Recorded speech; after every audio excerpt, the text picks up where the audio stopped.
adiga mooyo qof kale oo kaa qaadi karaya ma jiro qof kale oo kaxayn kara ma jiro adiga ka go'aanta adigana kaaga dhamaata marka waxaan leeyahay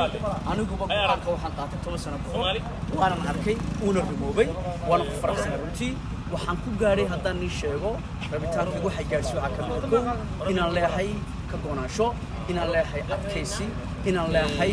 joogtayn waxaan doonayaa joogtaynay habeenay maalinba wixii aan 10 sano ka hor bilaabay waan joogtay taasana keentay inaan maanta halkan isku imaano waxaan leeyahay qof kastoo guul doonaya oo danaynaya guushu way macaan tahay lacagtuna dhadhan bay leedahay dalxiiskuna macno badan buu leeyahay nolosha markaad meelo badan aan aragta adigoo taariibeynin adigoo oo dalxiis u socda lacagtaadina haysta markaad meel ku taariibeynin meel joogto aad bay u qurux badan tahay runtii nolol fiican baa jirta duni kala jirto qurux badan taasaan waddankeena keeni karna